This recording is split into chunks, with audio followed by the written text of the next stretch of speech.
தினம்தோறும் விளக்கேற்ற நல்ல எண்ணெய் இதயம் நல்லெண்ணெய்.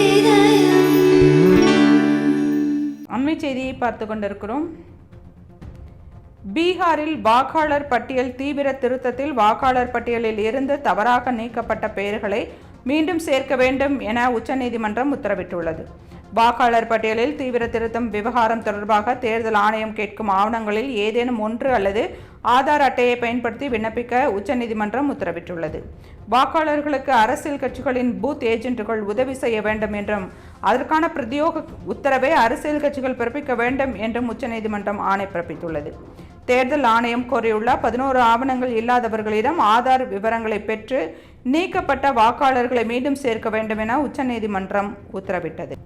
ஒரு நபர் தாமாகவோ அல்லது பூத் ஏஜென்ட்களின் உதவியுடனோ ஆன்லைன் மூலம் விண்ணப்பிக்க உரிமை உண்டு. எனவே விண்ணப்பத்தை நேரில் வழங்க வேண்டும் என்று கட்டாயப்படுத்தக்கூடாது என உச்சநீதிமன்றம் தெரிவித்துள்ளது. வரைவு வாக்காளர் பட்டியலில் சேர்க்கப்படாத சுமார் 65 லட்சம் பேரில் இறந்தவர்கள் அல்லது இடம்பெயர்ந்தவர்களை தவிர மற்றவர்கள் தொடர்பான ஆட்சேபனைகளை செப்டம்பர் 1ஆம் தேதிக்குள் சமர்ப்பிக்க உச்சநீதிமன்றம் உத்தரவு.